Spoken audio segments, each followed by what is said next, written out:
Xo'p, bizga yung tushib ketgan batareykalarimiz keldi, 5 dona.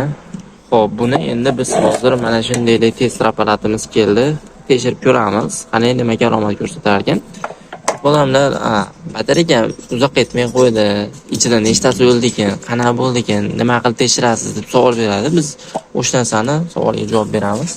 Xullas, hozir mana shunday ulab turib, ichidagi quvvatini ko'ramiz.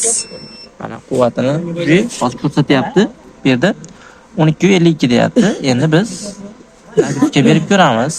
Nagruzka berib, hop, o'zi 20 amperli akkumulyator, biz 50 amperli nagruzka qo'yib turib tekshiramiz. Ya'ni bizni sharoitda yo'llarga, keyin mana shunday skuterlar, motorlarga bog'liqda, mana shu skuterlar, motorlarga qarab bu 50 amperli nagruzka berib ko'ramiz. Yaroqli yaroqsizni. Agar 12.51 dan tushib ketib 10 volt, 9 volt, 8 voltga tushib ketadigan bo'lsa, bu balansdan chiqib ketgan bo'ladi. Bu to'kilib qolgan akkumulyator hisoblanadi. Agar yaroqli bo'lsa 11.5 volt, 11 voltda ushaveradi. Qani ketdi bo'lsa.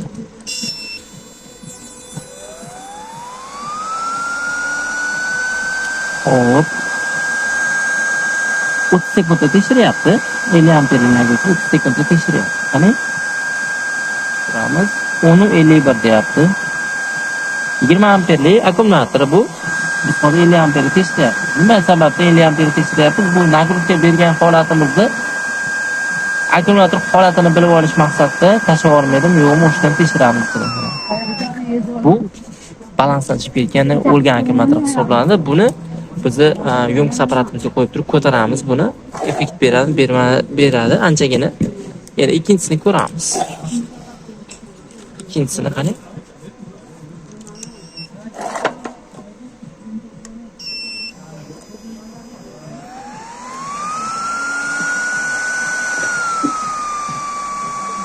Bu umuman to'kilib ketgan, buni o'g'na bo'lmaydi.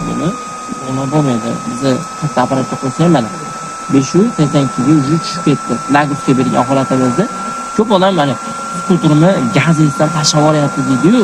Mana shu nagruzkada oradagi mana shu bitta o'lib qolgani hisobiga akkumulyator zaryadga tashlab olib sekinlab qoladi. Mana shu. O'shani bittani ichida bitta chataq bo'ladigan bo'lsa, mana shu chataq. Bu o'g'na bo'lmaydi buni. Buni chiqarib olamiz. Buni yangilash kerak. Buni o'g'na bo'ladi. Ikkinchisini ko'ramiz. Uchinchisini ko'ramiz. Xo'p.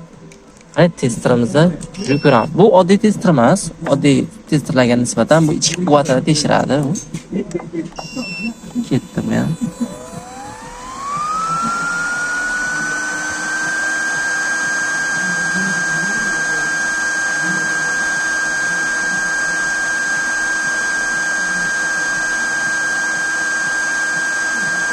Bu ham yaroqsiz. 8 voltdan ham pastga tushib ketdi. Bugun tushib ketyapti. Mana ko'rishlaringiz. 8 voltga tushib ketdi bu. Bu ham yaroqsiz hisoblanadi. Keyingisiga o'tamiz. Keyingisi. O'zi akkumulyator sikl degan narsa bo'ladi, umri bo'ladi. Odamga o'xshagan umri bo'ladi. Buni ham umri 1 sezon hisoblanadi. 1 yil hisoblanadi 6 oyda. Keyin bu sovuqda yomon ko'radigan akkumulyator bu. Sovuqda o'z yo'nkisini tashlab yuboradi. Shu odam akkumulyator nimaga unaqa bo'lyapti deydi mana. O'zi yaxshi akkumulyator o'zi bilinadi. Agar yaroqsiz bo'lgan bo'lsa, o'sha nagruzkalikni tashlab yuboradi. 10.96. Mana yo'ntish deyiladi, shu yo'ntish tashlayapti. Buni o'g'na bo'ladi buni. Buni o'zini apparatimiz bor. Apparatimizga qo'yib o'g'naymiz. Buni o'g'nasa bo'ladi buni. Mana ikkitasi yaroqsiz. Satrubni olamiz. Endi buni oxirgisini ko'ramiz. 5 ta 60 volt 20 amperli. Endi bunisini ko'ramiz.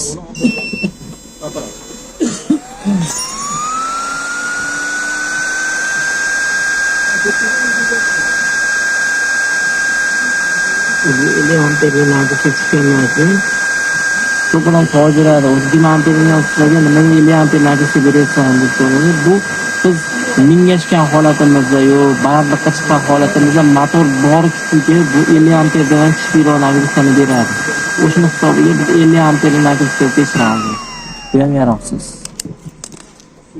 Xullas, 5 ta akkumulyatorimiz ichidan 3 ta yaroqsiz, 2 ta yaroqli. Buni to'g'rilab, balanslab ishlatib turib, yoniga yangi akkumulyator qo'yib ishlatsa bo'ladi. Biz bunaqa balanslaydigan akkumulyator olib kelganmiz, mana oldin ham ko'rganmiz. Bu ish bermaydi deydi, lekin bu odamlarga ish berishni boshladi.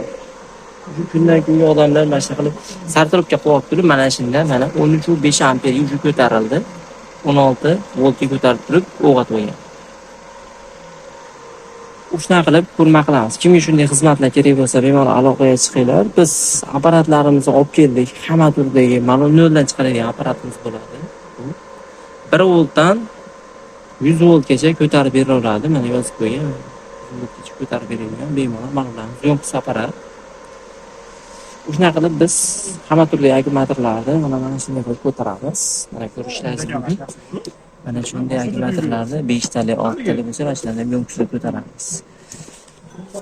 Bemalol aloqaga chiqaverasizlar. O'zbekiston bo'ylab dastavka qilib beramiz.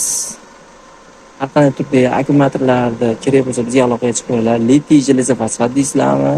7 yil xizmat qiladigan xohlasangiz, o'zingizga o'xshagan sifatli akkumulyatorlar ham bizda bor. Bemalol aloqaga chiqsanglar bo'laveradi. O'zbekiston bo'ylab dastavkamiz mavjud. Kelishilgan holatda yetkazib beramiz.